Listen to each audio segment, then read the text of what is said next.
Então, quando der alguma coisa errada nos slides aqui, não olhe para quem está lá no fundo, olhe para o pastor. Tá? Todo mundo acha que é o pessoal do fundo que transmite aqui, não. O pessoal de casa lá só transmite para quem está em casa.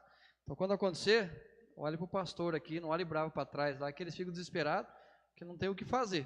Então, olhe para mim, que aí fica mais fácil a gente consertar. Então, se ao longo da transmissão da mensagem for caindo ali, pausa um pouquinho, são as questões da tecnologia. Mas vamos agora, aqueles que estão com o celular ligado, vamos esquecer os celulares, que não tem ninguém mais importante de ouvir agora do que o próprio Deus. Ninguém mais importante para nos ouvir, a não ser o próprio Deus falando com a gente.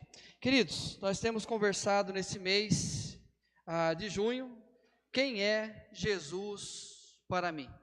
Uma resposta necessária, um posicionamento necessário de cada um de nós. Responder de forma individual, quem é Jesus? Eu quero começar com uma pergunta. O que nos move? O que nos faz acordar todas as manhãs? O que direciona a nossa vontade? O que determina a agenda dos nossos dias? O que nos move? Eu não sei se você já fez essa pergunta para você, mas uma aparente pergunta inofensiva, mas que revela os mais profundos ídolos do nosso coração. Uma pergunta que aparentemente não tem perigo algum, mas quando nós paramos para pensar sobre ela, ela pode revelar o que está no mais profundo do nosso coração, são os ídolos que conduzem a nossa história. Certa feita, Jesus estava caminhando e um jovem se aproxima dele. Um jovem que nós não sabemos o nome, ele é apenas conhecido como jovem rico. Dessa maneira ele ficou conhecido exatamente por ser apegado às riquezas. Uma conversa que era aparentemente espiritual, uma conversa onde inicia com uma pergunta sobre a vida eterna, se transforma em algo extremamente material. Quando aquele homem diz que ele amava o Senhor acima de todas as coisas, amava o seu semelhante, que ele guardava esses mandamentos, ele se depara com um desafio de Jesus. Então só lhe falta uma coisa: vende tudo que você tem, dá aos pobres e depois me segue. Então ali naquele momento revela quais eram os ídolos do coração daquele homem. Ele, porém, contrariado com esta palavra, retirou-se, triste porque era dono de muitas propriedades. Quando nós olhamos a reação desse homem, talvez o apego ao dinheiro, talvez fosse apenas uma tentativa segura de preservar a vida. A realidade desse homem se preocupar, entristecer pelo fato que ele teria que entregar tudo, é literalmente uma apreensão do coração, porque talvez a segurança dele eu preciso do dinheiro para preservar a minha vida. E quando nós olhamos esse homem, nós muitas vezes o julgamos, o criticamos, mas é exatamente o que revela o ídolo do coração dele, também é o que revela o ídolo do nosso coração. Quantas vezes nós temos negociado tantas coisas em relação à nossa vida com Deus, acreditando que estas coisas é que nos dão a segurança, que nos dão a estabilidade, que nos dão a razão de viver. E aí, certa feita, Jesus também disse: pois que aproveitará o homem se ganhar o mundo inteiro e perder a sua alma? Ou que dará o homem em troca da sua alma? Quando Jesus convida pessoas para segui-lo, é essa questão que ele levanta. O que adianta nós ganharmos este mundo inteiro? O que adianta nós enchermos os nossos celeiros? O que adianta termos todo o dinheiro do mundo, se na hora mais importante, a razão mais simples, quando precisarmos obter o que realmente importa, não teremos algo à altura para dar em troca? Quando realmente chegarmos diante do nosso Deus e termos que responder à realidade da nossa vida, não importa o quanto nós juntamos, não importa o tanto de dinheiro que nós temos, não importa a dedicação que nós tivemos em qualquer área da nossa vida, porque não será o suficiente para darmos em troca da nossa salvação. É a mais clara declaração de que qualquer coisa que nos mova, que não seja Cristo, é uma total perda de tempo, de propósito. É simplesmente isso. Qualquer coisa que mova a nossa vida, que não seja Cristo, é uma total perda de tempo, uma total perda de propósito. E nós encontramos no livro de Eclesiastes exatamente ele declarando isso. Já no final da vida, já com uma vida experiente, já passando por várias tentativas de encontrar um sentido, a razão da sua existência, ele chega à seguinte conclusão: considerei todas as obras que fizeram as minhas mãos, como também o trabalho que eu, com fadigas, havia feito. E eis que tudo era vaidade e correr atrás do vento, e nenhum proveito havia debaixo do sol. E a partir daí, ele começa a descrever todas as tentativas que ele teve. Era dinheiro? Ele tinha riquezas. Eram mulheres? Ele teve várias mulheres. Eram festas? Ele tinha bandas contratadas para fazer as suas festas. Mas em tudo isso, ele não encontrou sentido para a sua existência. Uma vida ensimesmada, traçando o seu próprio destino, enumerando os seus próprios sonhos, numa tentativa de viver longe da dependência de Deus. Alcançará apenas frustração, o vazio da existência. Qualquer tentativa nossa de buscar sentido na vida, aquilo que nos move neste mundo, a única coisa que vamos nos deparar é frustração, um vazio da nossa existência. Queridos, perder para ganhar, talvez seja o que move a maior parte da humanidade. É o exemplo do atleta que se abdica de muitas coisas para alcançar o pódio. É essa maneira que muitos de nós vivemos. A maior parte da humanidade vive. Aquilo que eu vou perder, mas objetivando exatamente aquilo que eu irei ganhar.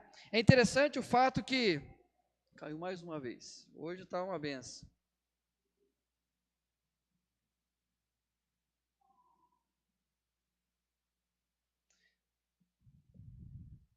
Queridos, talvez seja exatamente aquilo que mais mova o nosso coração.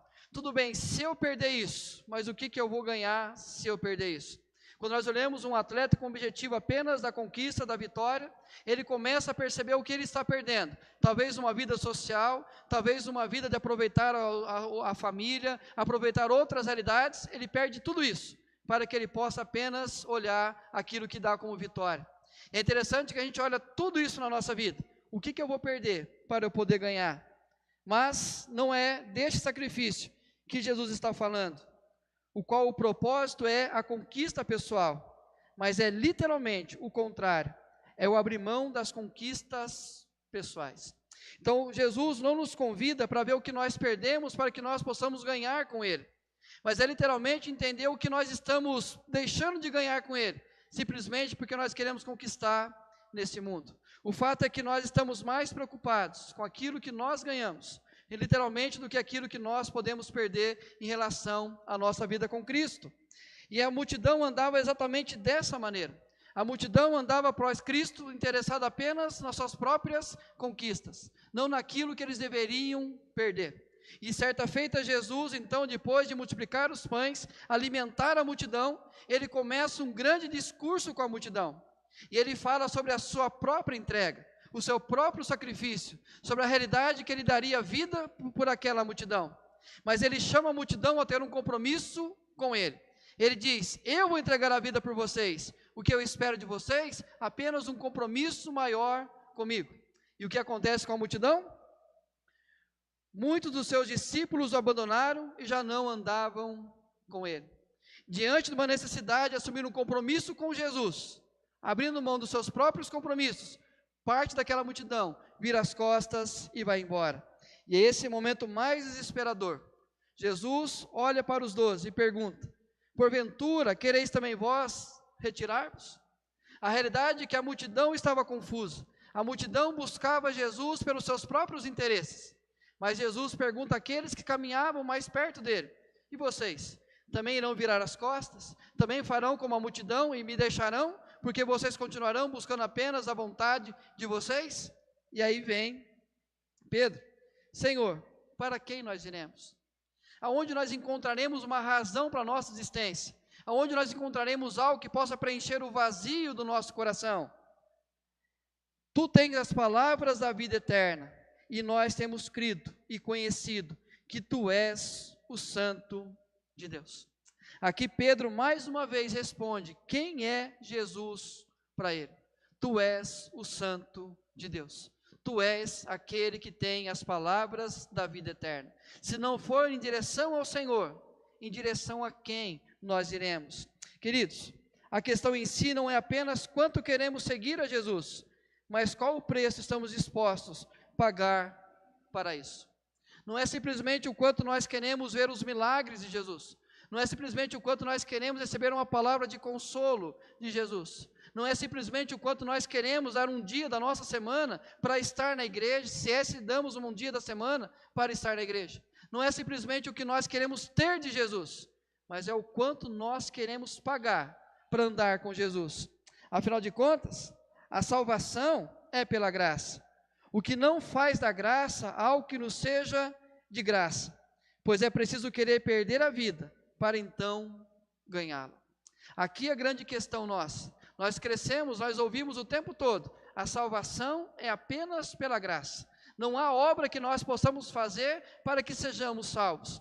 Mas lembre-se disso, não é porque a salvação é pela graça que ela nos seja de graça. Afinal, porquanto, quem quiser salvar a sua vida, perdê-la-á. E quem perder a vida por minha causa, achá-la. Então não é simplesmente a salvação pela graça que nos seja de graça.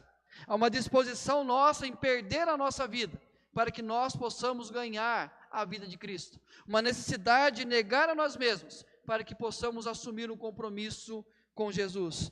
É a disposição de gastar a nossa vida por Cristo, não para a salvação, mas pela salvação. É literalmente entender que nós precisamos aprender a perder a nossa vida, a gastar os nossos dias em favor de Jesus. Não para que nós possamos ser salvos, mas pela certeza que nós já somos salvos, nós passamos a gastar a nossa vida por Cristo Jesus. E é sobre isso que eu quero conversar com vocês. Quem é Jesus para mim? Deve ser por quem gasto a minha vida. Lucas capítulo 14, verso 25 ao 33.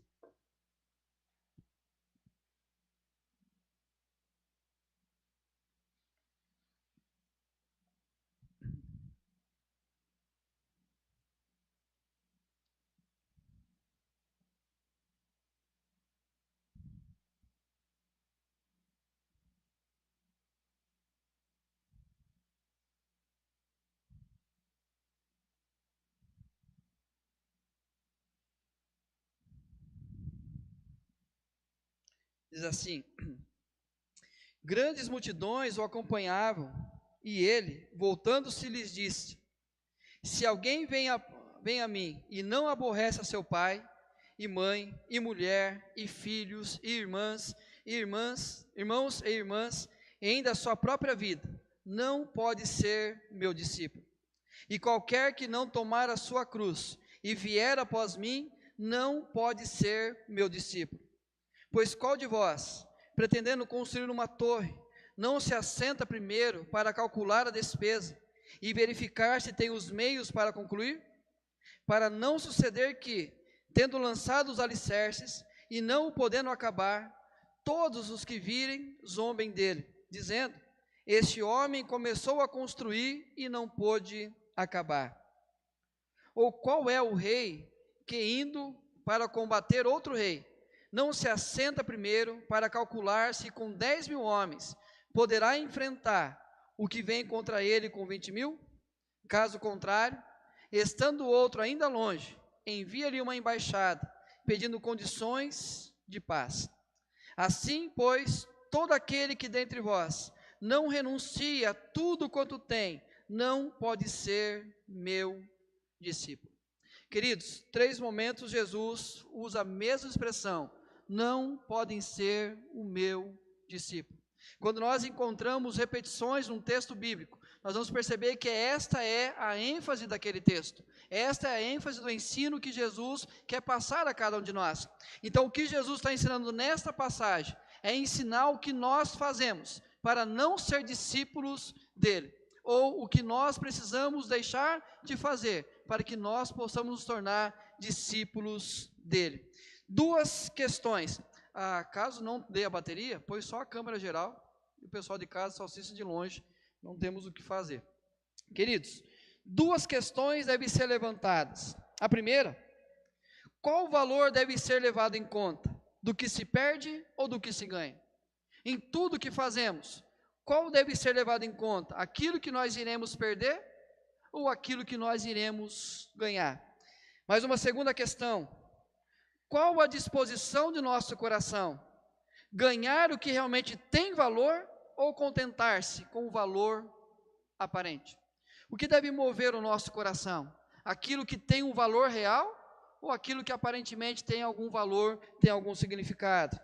Antes de responder essa pergunta, a gente chega à seguinte conclusão: infelizmente, somos por vezes movidos pelo valor do que se perde, por estarmos firmados no valor aparente das coisas. Nós somos movidos apenas por aquilo que nós acreditamos que nós iremos perder, porque a nossa preocupação é apenas aquilo que aparentemente tem valor na nossa vida. Quantas vezes nós deixamos de fazer algo para Deus, porque nós acreditamos que aquilo aparentemente tinha um valor muito mais importante para nós, do que aquele tempo que nós poderíamos estar com Deus. Investimos muito do nosso tempo naquilo que acreditamos que dará sentido à vida, mas continuamos vivendo com um vazio existencial. Nós nos entregamos totalmente ao trabalho, acreditando que o trabalho vai dar razão para existir, mas o vazio existencial permanece no coração. Acreditamos que apenas os likes da vida vão dar sentido à nossa vida, mas continuamos com um grande vazio no nosso coração. Muitas vezes nós acreditamos que temos uma boa conta bancária vai dar sentido à nossa existência, mas a gente chega à conclusão que simplesmente o vazio existencial permanece no nosso coração. E mais uma vez cai. Nós mudamos a internet da igreja para melhorar isso, de 300 para 600, mas simplesmente não está dando resultado ainda.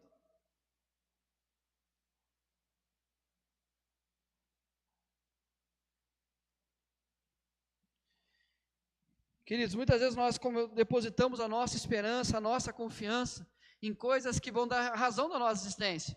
Mas o grande problema é que nós estamos conquistando isso, nós estamos realizando nossos objetivos, nossos sonhos, mas o vazio existencial permanece no coração. Não é uma escolha de não desejar nada neste mundo, mas é uma compreensão que tudo que podemos ter sem Ele perde o total sentido de existir. Não é você viver uma vida franciscana de abrir mão de tudo e simplesmente fazer um voto de pobreza. Não é você viver uma vida minimalista, achando que você não precisa de nada neste mundo. Não é esse sentido. Mas é simplesmente entender que aquilo que nós temos não vai ter sentido nenhum para a vida sem Jesus. Aquilo que podemos conquistar nesse mundo não vai tirar o vazio da existência do nosso coração. Quando nós olhamos o capítulo 14, há várias parábolas, e a maior delas é a parábola da grande ceia, onde ele fala que um homem que estava preparando uma grande festa, manda os seus funcionários chamar a multidão, chamar aqueles que eram homens importantes, homens poderosos, para fazer parte dessa festa. Mas quando ele vai com um convite, a resposta que ele tem é: eu estou com uma correria para resolver agora, estou precisando lavar meu carro, eu preciso trabalhar agora, eu preciso correr atrás dos meus objetivos, eu não posso ir a essa festa. A grande questão é o quanto nós estamos soberbos demais, o quanto nós achamos estar satisfeitos demais, o quanto nós achamos que estamos encontrando o propósito da nossa existência, a ponto de negar o próprio convite de Jesus para fazer parte de um grande banquete. Queridos, a realidade é que muitas vezes nós estamos como Israel, como os convidados na ilustração. Israel disse sim ao convite original de Deus e não para o segundo convite. Eles disseram que sim às promessas de Deus, mas não ao seu filho. Quando eles pensavam na promessa, eles queriam as promessas, mas quando eles são desafiados a crer em Cristo e negar a si mesmo, foi o momento que eles abriram mão do convite. O tema central das parábolas é sobre a disposição do nosso coração em gastar a nossa vida por Jesus e não conosco. O quanto nós temos aprendido a abandonar a nossa própria vontade para viver aquilo que Deus tem para cada um de nós. Queridos, 3 lições simples. Deve ser por quem gasto a minha vida, o considerando acima de qualquer prioridade. Eu gasto a minha vida por Jesus, o considerando acima de qualquer prioridade. É interessante quando Jesus ensina isso àqueles discípulos e a cada um de nós, ele começa literalmente com aquilo que acreditamos ser o algo mais importante que nós temos, que é a nossa família. Ele começa tratando exatamente sobre aquilo que nós entendemos ser a razão da nossa existência, que é a nossa própria família. Mas ele diz: se alguém vem a mim e não aborrece a seu pai e a sua mãe. Para aborrecer a família é preciso preferir a Deus acima dela. É ignorar o que eles desejam, se tal vontade entre em conflito com o que Deus requer. É amar a mais Deus e a ela menos. Então, quando Jesus nos convida a colocá-lo como prioridade, é entender que não há outro amor neste mundo que ocupa maior amor que temos que ter por Jesus. Ninguém neste mundo deve ser mais importante a nós do que o próprio Jesus. Todos os outros amores devem estar subordinados ao amar a Deus em todo o nosso coração, alma, mente e força. Então é literalmente entender que não há prioridade maior do que o próprio Jesus. Mas é interessante que ele não coloca apenas pai, mãe, irmão, irmã. Ele diz, e a sua própria vida. Queridos, o quanto nós aprendemos na nossa geração que não existe amor maior do que o amor próprio. Que precisamos aprender a colocar a nossa vida como algo mais importante no universo. Que tudo na existência está focado apenas em nós mesmos. Mas Jesus nos ensina, aquele que não aborrecer a sua própria vida, não é digno de ser discípulo dele. O tesouro celeste é tão valioso, a pérola da salvação tão preciosa, que os verdadeiros discípulos estão dispostos a abrir mão de suas vidas, se Deus assim quiser, para ganhar a vida eterna. Eu sei que quando nós falamos de abandonar a família, muitas vezes nosso coração se revolta. Nós nos rebelamos e achamos que ele está sendo arrogante demais, a ponto de requerer o nosso amor apenas para ele. Dizer que preciso abandonar meu pai e a minha mãe, abandonar meu irmão e minha irmã, simplesmente para obedecer a Cristo, que aquilo que ele quer para mim é muito mais importante, a gente pensa, não, isso eu não tenho como fazer. Queridos, Jesus não fala sobre abandonar a família ou anular totalmente a nossa vida, mas sobre encontrar a razão da nossa existência apenas nele. Transformar nossa família em nosso ídolo é excluir Deus do centro do nosso lar. Todas as vezes que nós preferimos o nosso esposo do que a Deus, nós tiramos Deus do centro da nossa casa. Todas as vezes que nós preferimos os nossos filhos em relação a Deus, nós excluímos a possibilidade dos nossos filhos conhecerem a Deus. Todas as vezes que nós amarmos mais a esposa do que propriamente a Deus, nós tiramos a oportunidade dela ser uma esposa abençoada. Quando não gastamos a vida por Jesus, por priorizarmos a nossa família, estamos a colocando em grandes riscos de ferir o nosso cônjuge.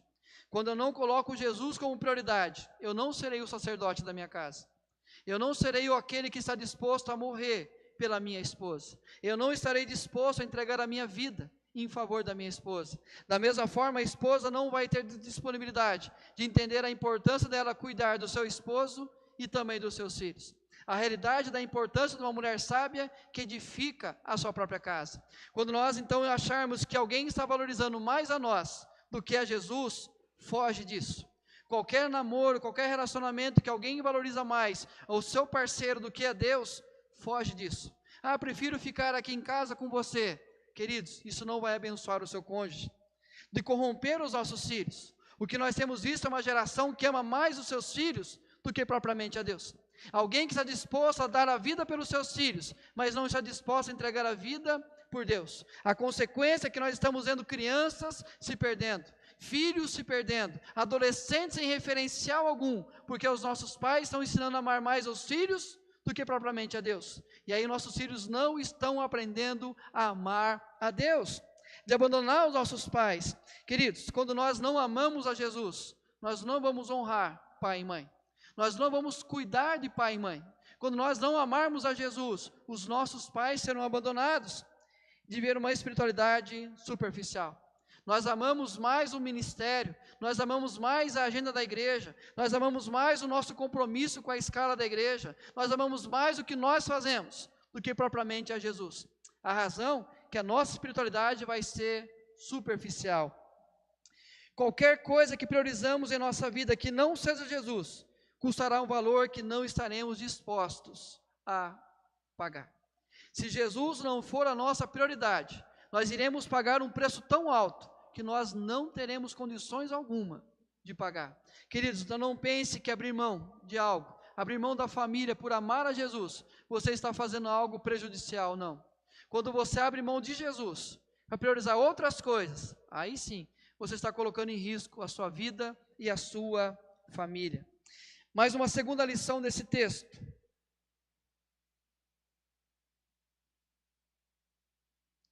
Por ser quem gasto a minha vida, por ser um sacrifício que nos traz alívio. E qualquer que não tomar a sua cruz e vier após mim, não pode ser meu discípulo. Queridos, a maneira que eu faço a minha mensagem é ao longo da semana. Eu leio o texto, ao longo da semana eu fico pensando sobre aquele texto, e aí eu vou construindo essa mensagem, até o momento que eu começo a sentar e escrever, e montar o esboço da mensagem. E literalmente o que é mais difícil é exatamente dar nome às divisões da mensagem. E exatamente essa foi o momento que eu tive que parar na mensagem, porque eu precisava buscar a Janaína e o Davi na escola. Mas enquanto eu ia, pensando exatamente nessa passagem, tomar a sua cruz, vir após mim, não pode ser o meu discípulo. E aí, subindo para a escola, em frente àquele hotel que tem ali perto do shopping, eu me deparo com esse carro. E nós estamos lá em casa pensando em trocar de carro, não orando ainda, estamos pensando em trocar de carro. E aí quando eu olho esse carro, só achar ele aqui de novo que eu perdi o carro. Quando eu olho para esse carro, na expectativa minha de trocar de carro, sabe o que eu pensei? Quero abrir. Como eu falei de manhã hoje, barra S2 ponto, barra MS2, e vamos. Ó, entregando a idade, pessoal. Vamos, garoto.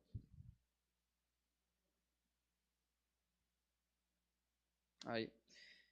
Quando eu olhei esse carro, pensando no momento que nós temos para trocar esse carro, e só para você ter uma ideia, o valor desse carro é 360 mil reais. Esse carro. Sabe a primeira coisa que eu pensei? Nunca terei. Eu olhei, virando ali, o carro foi subindo, aquele seta maravilhoso, eu olhei e falei assim, eu nunca terei. Mas sabe qual foi a segunda mensagem que eu pensei, a única frase, a segunda frase? Está tudo bem. Eu nunca terei. Está tudo bem. A realidade simplesmente essa, é olhar para aquele carro, para que carro lindo, eu nunca terei, mas está tudo bem. Queridos, é interessante, satisfazer as nossas vontades é custoso demais. Carregar a nossa vida, buscar os nossos anseios é sacrificial demais. O quanto a nossa vida é custosa, o quanto a nossa vida é cara, o quanto acreditar nos nossos sonhos, buscar nossos objetivos, tentar estar satisfeito o tempo todo, como isso é pesado demais para a gente. Como carregar a nossa própria vida nas costas é algo pesado demais. Então, quando nós olhamos o convite de Jesus para negar a nós mesmos, tomar a nossa cruz e segui-lo, o que ele está fazendo é tirar um grande peso das nossas costas. Esse mesmo fala assim, para, é pesado demais carregar a sua vida, é pesado demais satisfazer as suas vontades, é pesado demais acreditar que você tem os melhores sonhos para você, é pesado demais tentar construir a sua vida na sua própria perspectiva. Quando espiritualizamos as nossas vontades, queremos que Deus pague o preço para satisfazer o que nós queremos. Então, quando nós olhamos um carro daquele, eu tenho certeza que muitos de vocês falaram assim, pastor, não fala assim, Deus pode te dar. Tenho certeza que vocês, caridosos, meu aniversário daqui uns dias, pensam, calma, pastor, Deus vai surpreender o senhor dando um carro. Queridos, porque nós espiritualizamos demais a nossa perspectiva, e nós começamos a lançar uma conta para Deus pagar as nossas vontades. O que acontece com isso é que a nossa vida cristã torna-se leve demais, a nossa vida cristã torna-se fácil demais, porque eu simplesmente transfiro para Deus a responsabilidade de fazer as minhas vontades, que são caras demais. Com isso, nosso discipulado torna-se leve, sem preço a ser pago, sem sacrifícios a serem feitos. E aí a nossa vida cristã torna-se mais ou menos. A nossa oração torna-se apenas um objetivo de satisfazer a nossa vontade. E o que nós não fazemos é negar a nós mesmos. E isso torna-se algo pesado demais. É um sacrifício pesado. E aí nós criamos uma ilusão ao redor da afirmação: vem por amor ou vem pela dor. Nós falamos assim, aquele vai vir pela dor, vai ser difícil demais vir para Jesus. como se aquele que viesse por amor, a vida é mais leve, andar com Jesus é mais fácil, com Jesus é mais barato as coisas, porque agora eu vim por amor, antes que eu sofresse as consequências do mundo, eu vim para Jesus. Não, queridos, há uma afirmação que ilude quanto ao custo do discipulado. Tanto por amor quanto pela dor, o preço do discipulado é o mesmo, a necessidade de negar a nós mesmos é o mesmo preço. Não considerar o custo do discipulado é viver uma aparente felicidade, firmada em projetos que não alcançaremos. Quando nós negamos o preço, nós estamos tentando viver uma vida aparente, naquilo que nós não iremos conquistar. Nós encontramos, por exemplo, nos evangelhos, pessoas andando com Jesus apenas para ter o pão. Apenas para ter o pão. Texto que nós vemos em João 6. E quando Jesus olha para eles e diz: vocês virão apenas atrás do pão? Eles viram as costas e vão embora. Porque não é apenas o que Jesus quer dar para a gente. Andar com Jesus para alcançar anseios pessoais. Nós encontramos os discípulos apenas querendo um Messias político, um Messias militar, apenas alguém que desse a eles o poder nas mãos, apenas aqueles que os colocasse como alguém importante. E Jesus o tempo todo confronta isso no coração deles. Andar com Jesus apenas querendo que Ele multiplique a nossa sementeira, que Ele satisfaça os nossos anseios, é frustração. Andar com Jesus para preencher carências relacionais, não adianta. Achar que Jesus vai nos dar apenas um relacionamento perfeito, não vai acontecer. Andar com Jesus para ter primazia. Ah, Senhor, quando chegar em Jerusalém, permita um assentar à direita e outro à sua esquerda. Nós queremos ter autoridade, nós queremos estar no centro de tudo. Afinal de contas, nós somos cabeça e não somos cauda. Afinal de tudo nós podemos naquele que nos fortalece. Eu não aceito a vida que eu tenho, porque Jesus é o meu Senhor, é o dono do ouro e da prata, é o dono de tudo e vai me colocar nos lugares mais importantes. Queridos, nós não temos direito nisso. Quando desprezamos a demanda do sofrimento inerente ao discipulado, forjamos uma cruz para nós mesmos. É literalmente dizer: Senhor, a cruz que o Senhor carregou não foi o suficiente para mim. E nós passamos a construir uma cruz maior ainda. E essa cruz maior ainda, nós não somos capazes de carregá-la. E é por isso que ele nos dizia a todos: se alguém quer vir após mim, a si mesmo se negue, dia a dia, tome a sua cruz e siga-me. É por meio do sacrifício de negar a nós mesmos que viveremos intensamente a alegria. Enquanto fugirmos da dor do sacrifício, seremos discípulos de nós mesmos e assim não teremos alegria do que estamos fazendo. Enquanto nós carregarmos a nossa própria cruz, entendemos que aquilo que queremos para nós é o objetivo da nossa existência, queridos, não vai trazer alívio. Mas quando eu nego a mim mesmo e passo a seguir a Cristo, carregando a cruz daquilo que eu preciso negar, aí sim as coisas tornam-se mais leves. A nossa alegria não está naquilo que conquistamos, mas nas coisas que entendemos não precisar delas para sermos felizes. É literalmente entender que quando eu nego a mim mesmo para viver aquilo que Cristo tem, elas se tornam muito mais leves. Afinal de contas, financiada 10 mil de entrada e financiar 350 mil, eu imagino que seria a minha vida nos próximos 50 anos. Seria pesado demais. Seria custoso demais. Queridos, em especial, não precisamos carregar a nossa vida nas costas, ter que estar satisfeitos o tempo todo. Não tem nada mais precioso do que dizer: está tudo bem. Não vou ter o melhor emprego, está tudo bem. Não tenho a melhor família, está tudo bem. Não tenho aquilo que eu sonhava, está tudo bem. Não tenho a conta bancária que eu esperava, está tudo bem. Por quê? Porque quando eu nego a mim mesmo, é um sacrifício que me traz alívio. E aí que eu sempre falo às quintas-feiras, eu deito, logo pego no sono e acordo, porque o Senhor é quem cuida de mim. As coisas que eu quero é apenas entender que o sacrifício que me traz alívio é negar a mim mesmo e dia a dia tomar a minha cruz. E por fim, pois somente nele está a razão de vivermos. Assim, pois, todo aquele que dentre vós não renuncia a tudo quanto tem, não pode ser meu discípulo. É interessante que aqui ele fala mais uma vez sobre aquilo que nós já temos, aquilo que nós colocamos como prioridade na nossa vida, nós precisamos aprender a renunciar. Quem nunca ouviu as palavras de João Batista registradas por João, o apóstolo? Convém que ele cresça e que eu diminua. Dia a dia Cristo cresce em mim e cada vez mais eu vou diminuindo. Ou nas palavras do apóstolo Paulo, porque eu, mediante a própria lei, morri para a lei, a fim de viver para Deus. Estou crucificado com Cristo. Logo, já não sou eu quem vive, mas Cristo vive em mim. E esse viver que agora tenho na carne, vivo pela fé no Filho de Deus, que me amou e a si mesmo se entregou por mim. E o próprio apóstolo Paulo, porquanto, para mim o viver é Cristo e o morrer é lucro. Queridos, não renuncia a tudo quanto tem. Não pode ser discípulo de Jesus. Sabe qual que é o nosso grande problema? É que estamos vivos demais. Esse é o nosso grande problema. Esse é o problema dessa geração. Nós estamos vivos demais para nós mesmos. E a consequência? Eis a razão de tantos problemas espirituais, emocionais, da internet.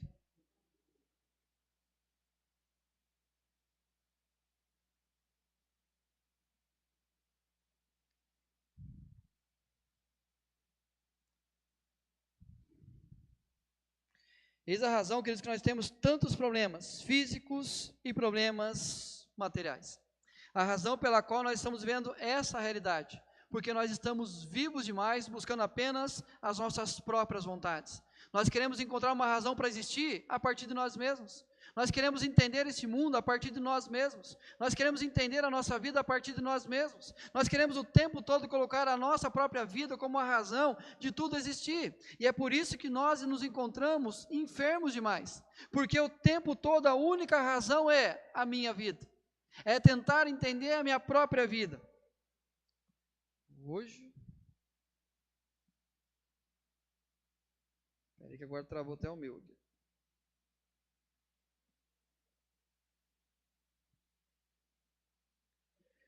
Um mundo que nos oferece diferentes formas de fôlego, mas que junto entrega tudo o que nos sufoca. O tempo todo o mundo diz, você precisa disso para respirar, você precisa disso para sobreviver, você precisa disso para encontrar a razão da sua existência, mas junto com aquilo que nos dá fôlego, ele oferece tudo aquilo que nos sufoca. A realidade é que nós estamos buscando a razão da nossa existência em coisas deste mundo, mas na mesma proporção que oferece para nós uma razão de viver, ele dá exatamente aquilo que vai nos tirar o fôlego. Nunca vimos tantas crianças, tantos adolescentes e jovens, tantos adultos e idosos desistindo de viver. Nunca vivemos um tempo tão trágico nesse sentido, não apenas na questão do suicídio, mas exatamente sem uma razão para viver, sem um objetivo para existir. Literalmente achar que a vida já não tem um sentido mais real. Por quê? Porque simplesmente tentar encontrar nas coisas deste mundo a razão da sua existência. E não são poucos que, infelizmente, têm tirado a vida, por simplesmente não encontrar uma razão em si ou neste mundo para viver. O desânimo que tem alcançado a tantos é simplesmente firmado no fato de que estamos vivos demais. Quando você pensa que, por que eu sou tão desanimado? Por que eu não me alegro com nada? Simplesmente porque você está vivendo, está vivo demais. Nosso eu precisa ser crucificado. O nosso eu precisa ser colocado junto com Cristo na cruz. Caso contrário, como nós falamos no ponto anterior, a nossa vida é custosa demais. Queridos, antes de olhar o lado negativo de não ser discípulo, vamos pensar no fato do que é ser discípulo de Jesus. É preciso um objetivo mais elevado para vivermos. Nós temos contado muito aqui a história de Pedro. Pedro, primeiramente, está com os seus amigos pescando. Jesus se aproxima do barco. E eles, depois de uma madrugada toda tentando pescar e nada pegar, Jesus aproxima, sobe no barco, ensina a multidão, olha para Pedro e fala, lança a rede. Pedro diz, Senhor, lançamos a noite toda e nada nós pegamos. Mas se o Senhor está mandando, eu vou jogar a rede. E ele joga a rede. E quando ele puxa, ela está cheia de peixe. Mas o que me surpreende é o final da história. Pedro deixa o barco e os peixes e segue a Jesus. E aí nós encontramos toda a trajetória de Pedro seguindo a Jesus. Mas chega o momento da crucificação, e Pedro nega a Jesus. E depois de negar a Jesus, ele volta à sua própria vida, quando ele ouve dizer que Jesus havia ressuscitado. E ele simplesmente diz aos seus companheiros, disse-lhe Simão Pedro, vou pescar. Disseram-lhe os outros, também nós vamos contigo. Saíram e entraram no barco, e naquela noite nada apanharam. Depois da ressurreição, eles já olhando tudo o que tinha acontecido, o que eles dizem? Vamos voltar à nossa velha vida. Vamos voltar àquilo que dava razão para a nossa existência. E eles saíram e foram pescar. E mais uma vez lançaram as redes e nada pegaram. Mas, para surpresa deles, alguém se aproxima do barco e diz, lança essa rede. O que eles dizem? Nenhum dos discípulos ousava perguntar-lhe, quem és tu? Porque sabiam que era o Senhor. Mais uma vez agora, eles respondem, quem é Jesus para vocês? E eles dizem, nós sabemos que é o Senhor. E mais uma vez obedecem a palavra dele. E eles pegam os peixes. E eles voltam e a conversa é, acende aí o fogo, vamos pegar o pão, vamos comer desse peixe. Mas depois dessa conversa ele diz, apacenta as minhas ovelhas. Lembra do primeiro chamado de Pedro lá atrás, lá no começo do Evangelho? Deixa, porque eu vou fazer de você pescadores de homens. A última conversa de Jesus com Pedro é, você vai apacentar as minhas ovelhas. Queridos, ser discípulo de Jesus é encontrar uma razão maior para existir.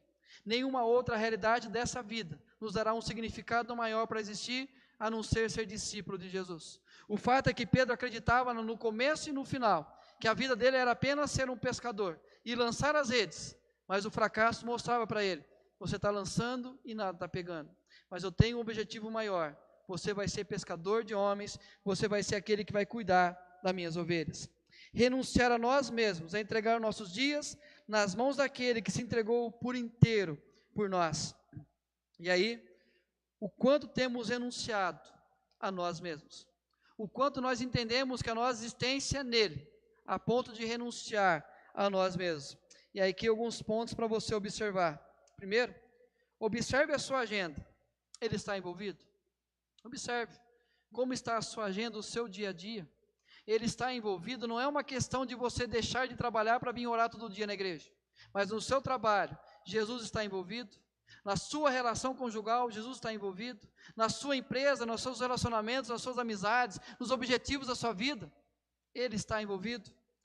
Avalie o seu ânimo em servir, avalie quando você é colocado para fazer um exercício no ministério da igreja, olhe quando Deus está chamando você para servir em alguma área fora da igreja, veja o quanto é o seu ânimo, dimensione o alcance do seu testemunho, a maneira que você está vivendo com Jesus, as pessoas percebem que não é você quem está vivendo, mas é Jesus quem vive em você. Quando você convive com pessoas, elas percebem que é algo diferente na sua vida, que você então não está preocupado com as coisas deste mundo, porque há uma razão maior para você existir. Pontue a sua vida em comunidade cristã. Veja o quanto que você faz parte da igreja local, o quanto você está envolvido com a sua igreja local, o quanto você ama a sua igreja local, o quanto você ama estar com a sua igreja local, e quanto estar no culto é prioridade, o quanto servir é prioridade, o quanto é participar é prioridade da sua vida. Aí nós vamos perceber o quanto nós estamos renunciando, e descreva a sua consciência de missão, de entender que nós somos pescadores de homens, que nós precisamos apacentar as ovelhas do Senhor, nós precisamos alcançar novas vidas, o quanto nós temos consciência da razão da nossa existência aqui, de continuar cumprindo a obra que Jesus começou. Mas sabe qual que é o problema? Não pode ser o meu discípulo, o problema é que nós estamos vivos demais. E quem permanece vivo demais para si, não pode ser discípulo de Jesus.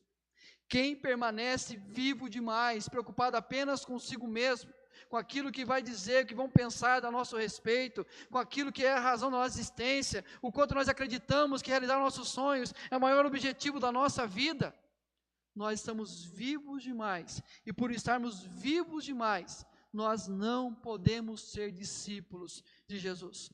Queridos, o que nós queremos por quem nós temos gastado a nossa vida. O que nós queremos ser chamados quando daqui partimos. Eu lembro-me, antigamente em Itapeva tinha o costume, cidade menor, quando alguém morria, espalhava folhas impressas pela cidade, comunicando o falecimento daquela pessoa. E aí, não era simplesmente pôr o nome da pessoa, precisava de uma identificação. Então, embaixo tinha uma identificação. Fulano trabalhava em tal lugar, tal coisa. Eu lembro até hoje uma mulher que faleceu na cidade. Embaixo estava escrito entre parênteses, serva do Senhor Jesus. Serva do Senhor Jesus. Era dessa maneira que era conhecida pelos seus amigos. Era dessa maneira que era conhecida pelos seus familiares. Era dessa maneira que a cidade deveria conhecer a respeito daquela mulher. A grande questão é o que nós estamos construindo na nossa vida. Qual tem sido a razão da nossa existência? Queridos, quem é Jesus para mim? Deve ser por quem gasto a minha vida, o considerando acima de qualquer prioridade, por ser um sacrifício que nos traz alívio, pois somente nele está a razão de vivermos. Talvez você não vá lembrar de nada, talvez você vai questionar o que você ouviu, talvez você vai dizer que não entendeu nada do que eu disse e o porquê eu disse, mas que você saia apenas com as palavras de João Batista. Convém que ele cresça e que eu diminua.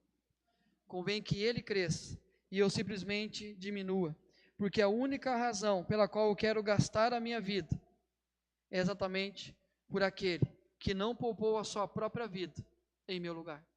A única motivação que eu quero acordar todas as manhãs é para viver com Cristo e por Cristo, porque eu sei que cada dia da vida dele foi gasto em favor da minha vida. E o objetivo é que nós possamos aprender a gastar a nossa vida para viver apenas por Cristo e para Cristo.